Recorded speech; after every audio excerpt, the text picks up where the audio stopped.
Ambassador Kethvar of the Galactic Confederation adjusted his ceremonial robes as he entered the pristine white chamber aboard the diplomatic vessel Harmony's Voice. The emergency session had been called hastily, too hastily for his liking. Across the circular table sat representatives from 47 civilized species, their various forms casting strange shadows under the chamber's soft bioluminescent lighting. "The motion is simple," announced High Mediator Xylan, her crystalline voice resonating through the chamber's translation matrix. "We formally censure the human delegation and demand immediate withdrawal from Sector 47. Their methods are incompatible with galactic peace." Murmurs of agreement rippled through the assembly. The Zephyrians' tentacles swayed in approval. The Karathi's scales shifted to diplomatic blue. Even the normally neutral Vex nodded their massive heads in unison. Idio. The far end of the chamber, separated by tradition and temperament, sat the human delegation.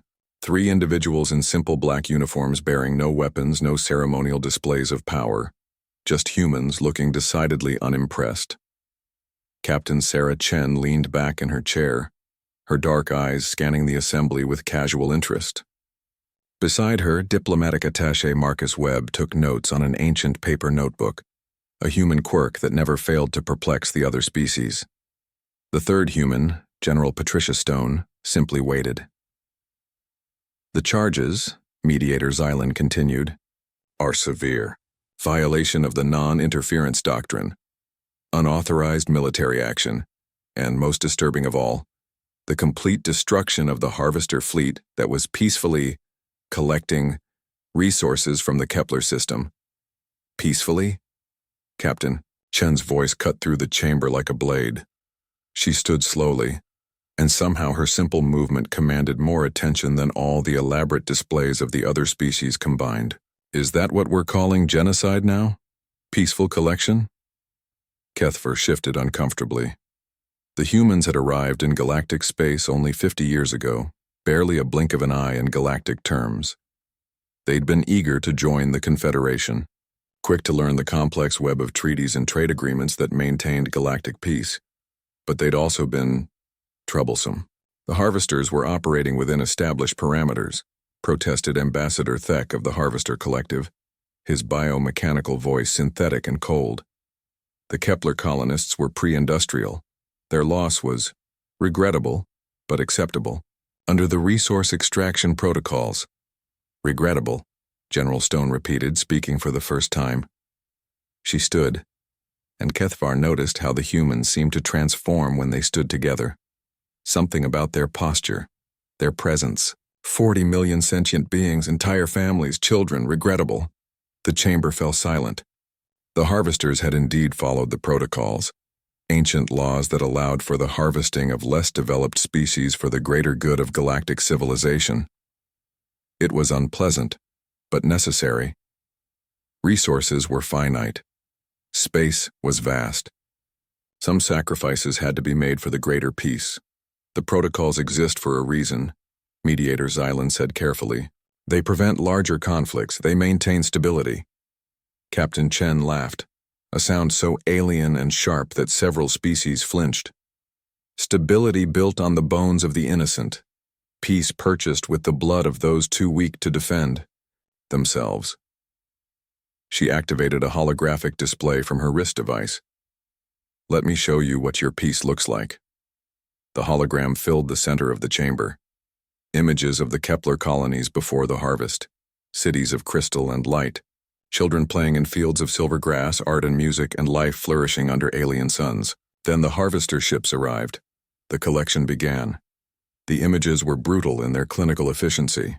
Cities dissolved into their component atoms. Populations gathered and processed. Entire ecosystems stripped down to raw materials and loaded into cargo holds. The protocols were followed precisely, Ambassador Thek stated without emotion. The extraction was completed within acceptable timeframes. The biomass was efficiently processed. The resources were distributed according to established. "Shut up!"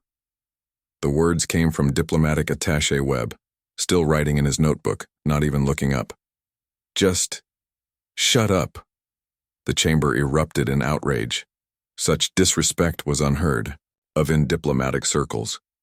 Several ambassadors began speaking at once, demanding sanctions, apologies, immediate expulsion from the Confederation.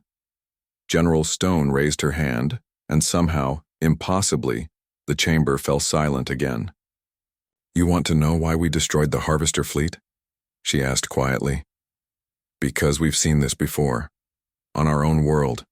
We called it the Holocaust. We called it slavery. We called it ethnic cleansing. We promised ourselves never again. But here you are, thousands of years more advanced than us, and you've built an entire galactic civilization on the principle of never again, unless it's convenient. Your emotional attachment to unknown species is admirable," said Ambassador Veltar of the Hegemony, his translation matrix giving his words a condescending tone. "But surely you understand the greater good. The needs of the many outweigh the needs of the many," Captain Chen interrupted, "include the many you're murdering." Kethvar watched the exchange with growing unease. The humans were right, of course, everyone knew it. The protocols were a comfortable lie, a way to maintain their comfortable lives while pretending they weren't built on suffering. But that was how civilization worked. That was how peace was maintained. "What do you propose?" Mediator Xylan asked finally. "Chaos? War? The destruction of everything we've built?" "Justice," General Stone said simply. "We propose justice." Captain Chen reactivated her holographic display. New images appeared, the human fleet engaging the harvesters above Kepler. But these weren't the clean, efficient battles of galactic warfare. The humans fought with a fury that was almost primal, their ships moving in ways that defied tactical doctrine, their crews pushing technology beyond safe parameters. "We saved 3 million Kepler colonists," Webb said, still writing. "The survivors of 40 settlements. We relocated them to protected worlds, gave them the tools to rebuild, and guaranteed their sovereignty. The harvester fleet that would have murdered them is scrap metal drifting around their sun. And now," Stone continued, "we're offering the same protection to every other species targeted for harvesting. Any Confederation member who objects can take it up with our fleet." The chamber exploded into chaos. Threats, accusations, demands for immediate military action against the humans. But underneath the noise, Kethvar heard something else. Whispers of hope from the smaller delegations, the weaker species who lived in constant fear of the harvest protocols. "You'll tear apart everything we've built," Mediator Xylan said when order was finally restored. Captain Chen smiled, an expression both terrible and beautiful. "Good. It needed tearing apart." She gestured to her companions, and the 3 humans began to leave. At the doorway, General Stone paused and looked back at the assembly. "The galaxy wanted peace," she said. "But peace without justice is just organized suffering. Humanity has seen enough of both. We choose justice." The humans left and the chamber fell into stunned silence. Outside, through the viewing ports, Kethvar could see the human fleet, hundreds of ships all painted black, all broadcasting the same message on all frequencies. No more harvests, no more protocols, no more comfortable lies. Justice begins, now. The galaxy would never be the same. And for the first time in centuries, Kethvar thought that might not be a bad thing.